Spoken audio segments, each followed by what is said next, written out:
recording. So we are starting a new topic today. The other topics of pipelining, which is the hardware, we will be discussing in the coming classes. But we will start a new topic so that it will get you started to, it will get you pointers to start thinking in some direction. So we'll start with an example. Let's say we want to implement valet parking. I hope people know about what is valet parking. Generally, hotels have this. So what do I mean by valet parking? Can anybody say? You park the car in a convenient place and you give it to some person and they go and park it somewhere else, and then later they come and give it back to you. Yeah, so generally what happens is I as a customer, hotel customer, I go, I just drive it to the front gate of the hotel and say, I just give the key to the person who's standing there, and he or she will go and park the car somewhere. You are not worried where they will park somewhere, and you have your dinner or lunch or whatever, and come back and say that this is my car number, or this is the key number, or some token they would have given, or something like that, and you will say that this is so and so, and they will actually bring the car back to you, and you will hop onto the car and go. Right? So that's the whole thing. So somebody is doing the parking for you, maybe for a number of reasons. Maybe they just want to make feel good, or maybe there's congestion in the parking there, the parking lot is somewhere farther away, or whatever it is. So we want to implement a system where we are the valet parking guys. So we want to design a valet parking for the hotel that we have. We of course serve very good food also in the hotel, but we are more worried about the parking slot. So let's assume that there are 8 empty slots in the pipe. This is not pipelining. So if you're not an artist, all diagrams will look the same. So there is an empty slot here, 2, 3, 5.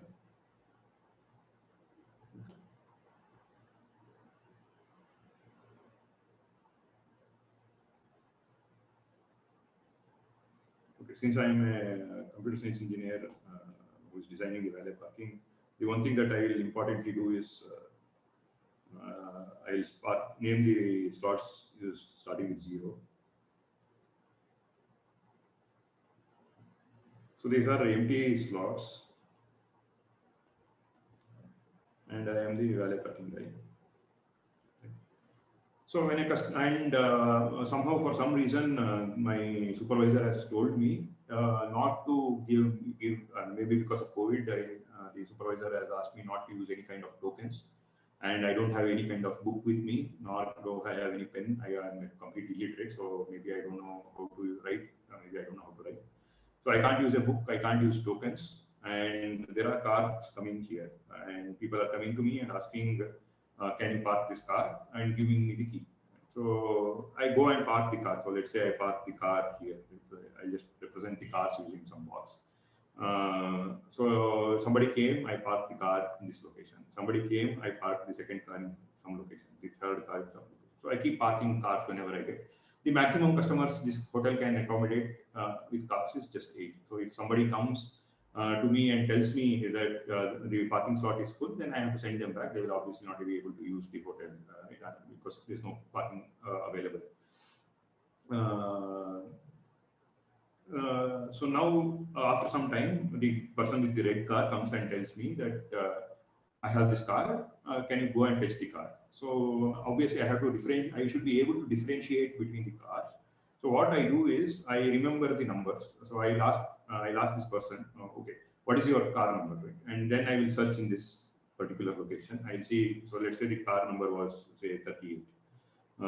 So I'll go and search, is the car number 38 here? No. Then I go and search here, is the car here, is here. So then I will give this car back to the person who, the owner of it.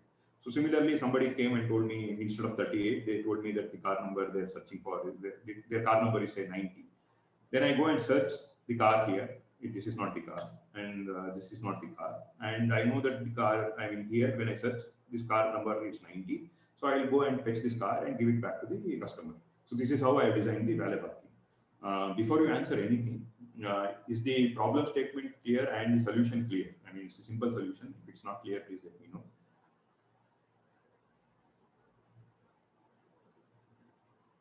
Sir, means to search a car, we need to go from the start.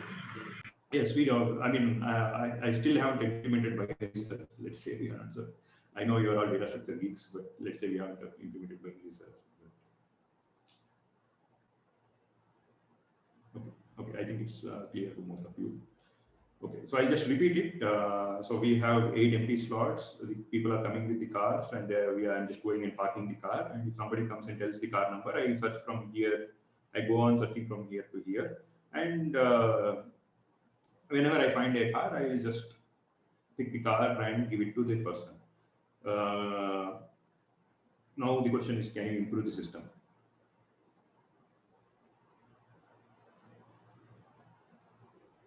Okay, what is the downside of this system? So let's say a person came here, right? Let's say the owner came here. What is he giving to you? He is giving you the car, the key, and going to the hotel. He is not worried how much time you take to park the car. Right? The owner is not worried how much time you take to park the car. But it doesn't mean that you keep driving the car for 1 hour and then park the car. Of course, he will be very annoyed, based on the fuel prices today. He'll be very annoyed that you are using his car. So you cannot drive more than necessary his car. So, but he's not worried how much time you take the car. So you give the car to this guy, and once he hands over the key to you, you can choose to park the car after some time, or you can choose to delay the parking, or you might choose to park the car. If you had a place, you can choose to delay, or the basic underlying thing is that he's not worried how much time you take to park the car. But when he comes back and tells you the car number, he is very worried if you take 1 hour to get you back the car. Let's say he gave you the car and you parked it somewhere here, and now after 1 hour the owner comes and tells you, my car number is 49, can you get the car? And you take 1 hour to get the car back to him. Then he is very worried because he has to wait 1 hour maybe in the cold to get the car. So what do I mean by that? My retrieval time should be the fastest, which means that when the owner says, this is my car number, the moment he finishes the sentence, the car should be in front of him. Then he'll be very happy with the service. Maybe he might tip me also, right? Maybe he might tip me 100 rupees. But if I take 1 hour, then he definitely complain to my supervisor, which I don't want that to happen. But when he gives me the car to park, maybe I might take 10 minutes to park the car. He will not even know that I took 10 minutes, as long as I don't finish up this petrol. So now can I make it more efficient? So if you want to use binary search, you can take some time while store it in an okay, one thing is for binary, yeah. So if I have to store it in sorted order, these are dynamic, right? So the elements are coming in dynamic, which means that let's say 49 came here, and let's say this number was 38 and this number was 1. If I let's say this was 51. If I have to store 49, then I have to move this car here and then keep this car here. But that is against my philosophy, where I can't use the petrol more than required. Here I'm using this person's car's petrol more than required, right? Because I might jump in from here to here to here to here to here. It means that I'm using a lot more petrol than required. So I should not be using. So it means that I cannot do binary search. So please try to follow. No, though this might seem very dumb, this is how one of the hardware is built. So try to follow, and you'll appreciate it more. So any other solution?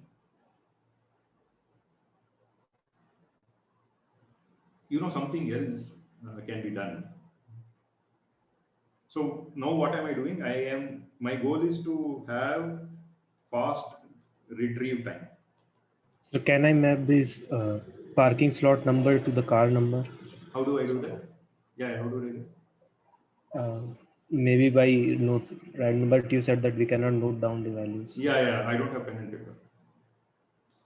You can do something like if the number is divisible by something, or make some pattern. Yeah, what is the pattern? Like sort of like a hash ID. I mean, maybe the idea of a hash map. Okay, how do I do that? I mean, I don't know. You can choose any pattern you want. I don't know what's the best pattern. No, any pattern. You can just give an example of a pattern. It's very straightforward in this case.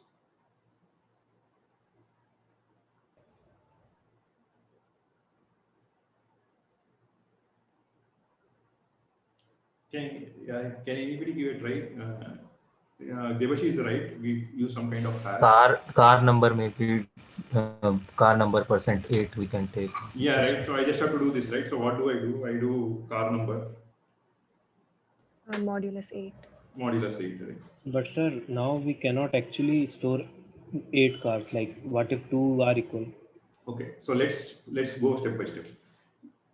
I did car number modulus 8. Right? So let's say the empty slot was there.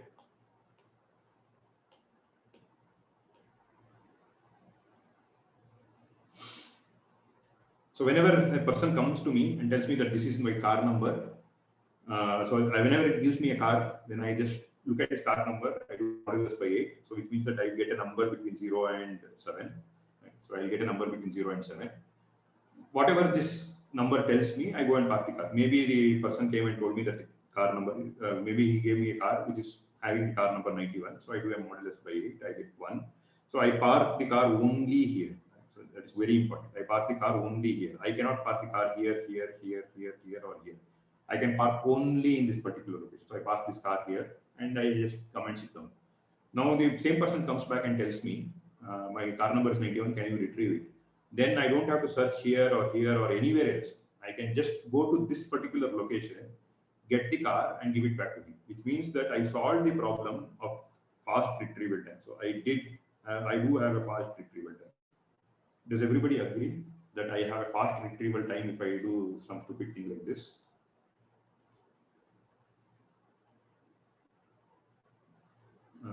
Does everybody agree that I have the fastest retrieval time? Okay, some of you haven't understood.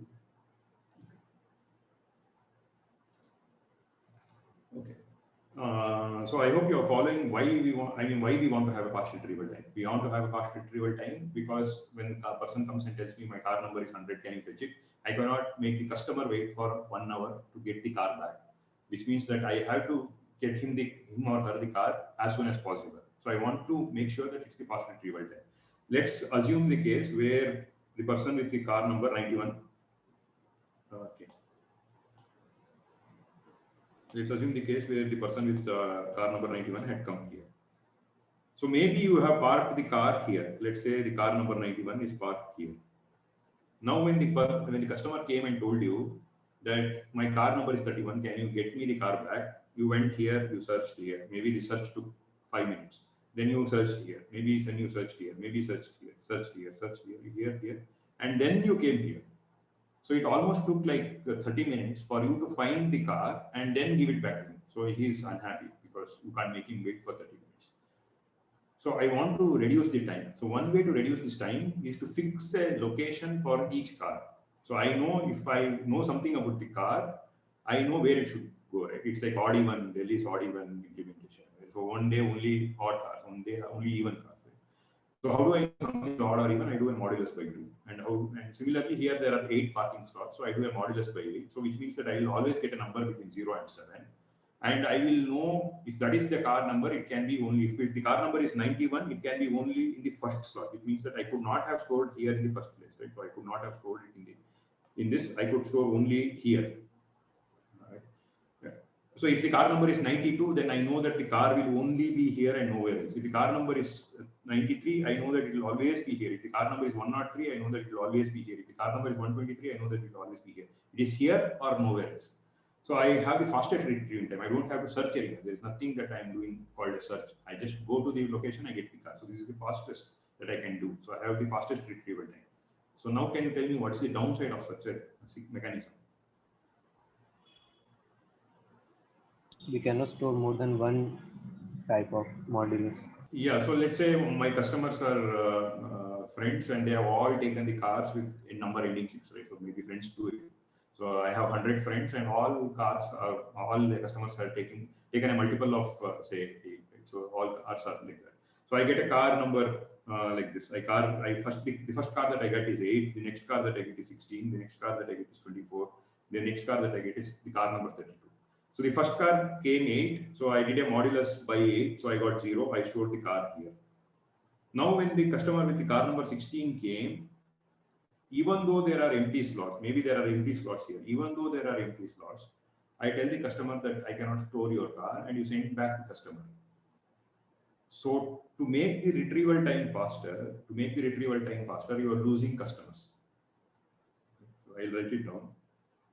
One is I cannot lose customers. So that is the golden standard. I cannot lose customers. But I lose customers if I make them wait long. Maybe not now. Maybe now since they already have their dinner, they will go away. But they will always remember in their head that getting a car back from the valet parking in that particular hotel takes me 1 hour. So maybe I will not risk that. I will not go there because they have a very bad experience. I will lose customer if I make them long, or I make it faster. Right? So now I made it faster. But in my pursuit of making it faster, I am losing customers. So in either ways, I am very unhappy with. So I'm losing customers either way. So can you tell me a solution where I don't want to lose customers by making them wait longer, but I also don't want to lose customers by even though I have empty slot, I should not lose customers. It's And one so, thing. this won't solve the problem, but to some extent you can find a middle ground by grouping a few slots together, maybe 3 slots, and Yeah, put maybe them this is- all as under modulus 1 and another 3 as modulus 2, like that. Okay. And then you can have sub slots. So Yeah. retrieval time will be slightly slower, but not much slower. Yeah. Anybody else wants to answer that? Or did everybody follow what Debussy said? It's like we reduce the modulus 8 to modulus 4 or something, modulus Yeah. 3 or something. Yeah. Okay. Anybody else? Okay. Did everybody follow what Debussy said? So I'm just preloading the goal. If everybody understood her, we'll go forward.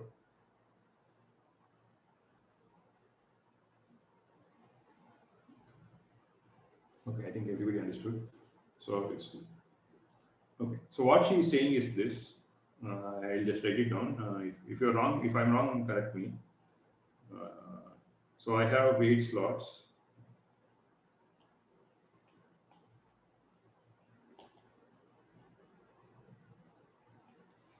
I will do maybe I want to implement odd even instead of Delhi. I want to implement it here. So I will group this slot. So I will say this slot is 0. This slot is 2. So all even number cards will go in these 4 slots. All odd number cards will go in this slot. That's what I'm saying. I just group it. So now I will just re-evaluate what I have done. If I get a car number 90, it will be in any of these 4 locations. It definitely will not be in any 4 locations. This definitely will not be here, but it will definitely be here. If it is there, it will definitely be here. If somebody has given me a car, then I would have either parked here or I would have said, no, I don't have empty slot. You can't use the hotel. If I get car number 90, I would have done a modulus by 2, and it can be only here. It can be only here and nowhere else. It cannot be in these 4 locations, but it can be only in these 4 locations. So I am just grouping this. So now my retrieval time is slightly better than parking the car anywhere I want. It's slightly better than parking the car anywhere I want because I have to search only in 4 locations instead of searching in 8 locations. I have to search only in 4 locations, which means that my retrieval time is slightly better. The customer satisfaction is also better because if the car number 8 came, I am still able to accommodate. If the car number 16 came, I'm still able to accommodate. Car number 32, I'm still able to accommodate. 24, I'm able to accommodate. Maybe car number 40, I am not able to accommodate. Why? Because I have already filled up 4 slots. If car number 40 came, I cannot fill it up in the other 4 locations because that doesn't, my rule doesn't allow me this. But at least these 4 cars, I am able to accommodate. So which means that my customer satisfaction is a bit more, and the amount of customers that I can actually service is a bit higher. My retrieval time is also a bit higher. I can use the same trick. I can say, okay, I want to increase the retrieval time a bit more, but I also want to increase I'm okay to take a hit, right? It's a design choice I'm making. There's no right or wrong answer. It's a design choice I'm making. I'm saying, okay, I'm not happy with searching in 4 places because my retrieval time is a bit high. So I want to reduce the retrieval time a bit. Of course, I don't want to go back to the previous case where I'm parking the car in only 1 slot. I want to have more slots to park the car, but I also want to reduce the retrieval time. All I have to do is this, the same thing, the same trick I applied in a different way. right? So I have this as one slot, this as another slot, this as another slot. So this is slot 0, 1, 2, and 3. So now I do a modulus by 4, and I can, if car number 90 came, I do a modulus by 4, it can be stored here or here. So now I have to search in 2 places. So my retrieval time has been gone down a bit more, which means that customers are not made to wait longer. But of course, now if car number 8, 16, 32, 24 came, I am able to service only 2 cars. The other cars I have to say, even though there are empty slots, I have to say this. So you can clearly see that it's like some kind of trade-off, right? Of course, I am not a graph. I mean, I will not. It's not an accurate graph in any way, but the amount of customers I am able to service.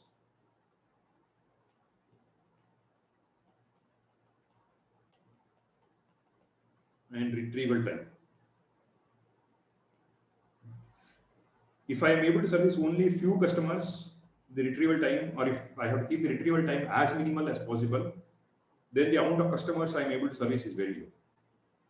If I am okay with a slightly higher retrieval time, then I am able to get a huge number of customers. I can keep going. So you can see that it's some kind of relation. Of course, this might not be a straight line, but I'm saying, right, that I have a design choice. I can pick any point in this graph and say, okay, this is what works for me. Maybe I want to have a retrieval. Maybe I'm okay to have a retrieval time not as fast as possible, but slightly faster. And I'm able to take. This can also be translated as the space utilization. So how efficiently I'm utilizing space. Okay. Is this clear?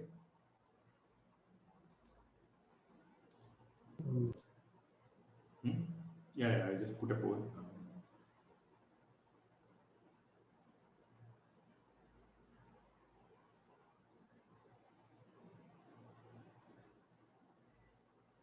Oh. Yeah, so I don't know. There are always 2 people who press no. I don't for no. I don't know. Are they same people or I don't know. If you are always pressing no, please talk to me, because if I get votes of 45 people and always 2 people are no, then there's some concern and you have to talk to me. You can talk to me in private and I can help you out. But if you are always pressing no and you are not telling me why, for only 2 people, there's no point in repeating it again. Please talk to me and then we can figure out a way to get you, right, to help you out. Because there is no poll that I have got where the 2 is less than 2. It's always 2 that 2 people don't understand it. So, okay. Yeah, the only concern is if the 2 is the same set for all this. Okay, I hope you have understood this.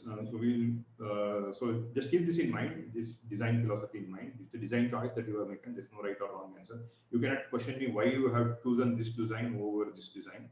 Maybe it worked out for me. Maybe I am lazy. I just want to search in 2 places. Maybe this person is more hardworking. He wants to search in 4 places and he's able to suit the customers. Maybe he has a joker who is performing in front of the customers when you go and retrieve the car, something like that. So maybe for any number of reasons. So what we were doing till now, what is the kind of system we were seeing is something like this. So we had a small person guy sitting here. He had some few boxes that were here, and he was connected to a memory which had some infinite number of boxes, one after the other. And there was this girl who was communicating with the, going around and fetching the boxes. And you were more worried about the what is in this person's head, right? So you said, I want to dissect his brain and see what is he doing. So he was doing something called pipelining. So the brain had a pipeline, and you were able to accelerate the computations or accelerate the tasks that particular guy was doing here. But you can clearly see that the performance of the system is not only dependent. The performance of the system is not only dependent on this guy. Right? So it is not only this guy that is responsible for the performance. If you see, I am assuming something like this. The pipeline, the brain of this is something like this. He has instruction fetch, instruction decode, register fetch, execute, memory, and write back. These 4 stages are controlled by him. These 4 stages are in his brain. They are not going out. They are in his brain. Right. Of course, the others are also part not his brain. This instruction fetch and memory. You have to actually communicate with this girl to get the instruction, or let's say you get the instructions for free.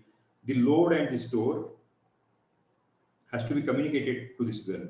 What if the girl is slow, right? Let's say the girl is slow and she's not able to do it fast. Or maybe she has a lot of work to do, so maybe she's doing it slow, which means that the memory stage, not because this guy is slow or not because he is idling around, maybe because this girl is overburdened, she is taking, instead of taking one cycle, she is taking memory here, memory here. So she is taking 4 cycles for any memory operations that you will write. And then there is a replay. So you are taking 1 cycle for all the stages. For memory, you are taking 4 cycles. Which means that even though you have the beautiful concept called pipelining, you have the amazing person who's implementing this pipelining, the performance of the system as a whole is slow because the girl is overburdened and she's taking 4 cycles in the memory stage. But I, as a human being, want the system as a whole to be better. Right? So I'm not worried if one person is working better or so. I want to help this girl now such that the memory stage is not taking 4 cycles, but is again taking 1 cycle or 2 cycles. So I am okay if the girl takes 4 cycles once in a while. Like once in a while when she is very tired, I'm okay if she takes 4 cycles.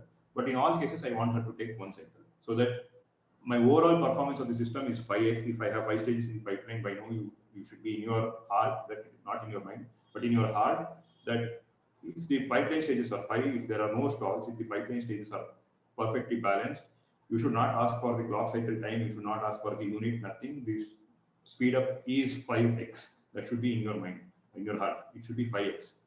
So now because the girl is overburdened, she's taking 4 cycles, it is no longer 5x. How much is the speed up now? If it's memory stage is 4. How much is the speed up if there are 4 stages in the memory? 1.25. Yeah, 1.25x, right? So I want to get back this 5x. I want to get back this 5x. So I want to help this girl. So I'm okay if the girl takes 4 cycles at some instances, but I want her to in the majority of the cases, I want her to take 1 cycle. So what I do is the following. I say, okay, maybe she is slow because this particular thing, I have to go here, she has to go here and fetch it and go here. So I will give her some amount of space here. So I will say, I will give her this particular hardware where she can keep some data, some information in this particular location. So it's like I have given her a kitty bag and I have told her that you can store whatever you want here rather than you running around to the main memory always. Whenever the CPU asks something, I can actually go to this particular small safe space and get it. And this is called cache. So this is main memory and this is cache. So we call it cache because you are caching something. So this is hardware cache. There are software cache. Your browser has cache, and cache is actually cache because that's one of the expensive parts of the processor. The retrieval times is extremely fast for a cache. So if I have to read 1 byte or 64 bytes in a cache, it's much faster when compared to reading 64 bytes from the main memory. If this main memory is taking say 200 to 100 cycles to read something, this will generally take 8 to 10 cycles or maybe even lower. If I have smaller cache, then it will take 1 or 2 cycles. Because the technology that you use here is called DRAM. You will not go into the technology, as I said, hardware will come later. This technology is called DRAM, Dynamic Random Access Memory. So this particular component is not inside the chip. So when I take an i7 processor, the processor ends here. The barrier ends here. But the cache is inside the processor. So this technology, the technology that they use to build cache is called SRAM. This is called Static Random Access Memory. Though the word static random access memory, there's a word static here. This is dynamic. So you think being dynamic is better. So DRAM is better. No. To make it static, it's much more expensive because this uses 6 transistors, whereas this uses 1 transistor and a capacitor, which is much more cheaper to produce. So you can buy a memory with 1 terabyte, but having a 1 terabyte cache is meaningless for many reasons, and it's expensive also. So in the next class, we will see how to, now we have given this particular girl my hardware, which is very fast but very small. I cannot store the entire memory there because this is very small. Maybe this is around say 8 KB, 8 kilobytes, and this is say 1 GB. So I cannot store all the memory in this cache. So I can only choose to store some amount in this cache. So now my question is, what will I choose to store in the cache? How will I access the cache? Will I access the cache and the memory together, or will I access the cache first? Only if I don't find the data, I will go to the main memory. These are the questions that we will be studying for another 10 to 15 classes at least. So, but before we break, I just have a question for you. If I have given you and you are this girl, what will you choose to put in? What will you choose to place in the cache? Any answer is fine. All answers are actually right. So, what will you choose to push it in the? Some data after the, like I have that one register will store the address, right? So I can store something after the address, like some offset value after the address. Okay. Any other answer? So because the instructions are being fetched again and again, we can maybe store them. You want to store only instructions? Frequently We can accessed store some data. memory also. Yeah. Who said that frequently accessed data? Did somebody say? Pawan. Yeah, that's the right answer. Oh, yeah, I want to keep frequently accessed data, right? So that's why the word cache itself does that. Even web cache does this, right? So if you have this IIT Tirupati's DNS and every transaction is going through the web, more often than not, you will be fetching from the server somewhere nearby. Right? So because of the cache, maybe you might be fetching it from your browser cache itself. Because you are trying to store infrequently used data, but in hardware the challenges are much more different. So that's what the challenges we will look at in the next classes. Okay, we'll stop here today. If there are any questions, feel free to talk to me. That where does that valet parking fit in this cache? No, I was just doing time pass. So no, I just wanted to see whether you will be able to design good valet parking. So that's why I introduced that. It has no relation with the cache. Okay.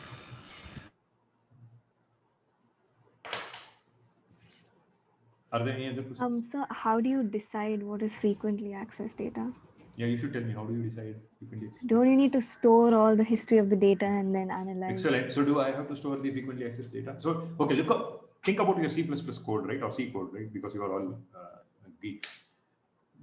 By looking at the C code, can you tell me, are there frequently used data?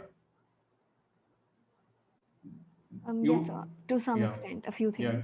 What is that? Like if you have like loops and stuff, you can see. No, even in the loops, you don't have to go inside the loop. There is one thing that is frequently used. What is that? The loop counter or the Loop condition check. counter. Yeah. The loop counter itself is being frequently used, right? Which Yeah. means that if I use something now, there's a very high chance that I will use it again. I don't have to remember the history for that. All I have to know that is, yeah, right. Let's say I chose to, I'm a dumb guy. Whatever I bring from the memory, right? I will keep it in the cache. I am not worried whether it will be used or not. I will keep it in the cache. Will it boost the performance or not? The reason is yes.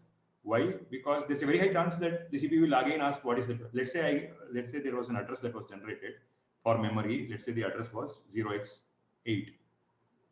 I got it from the memory, kept it 0x8 in the cache.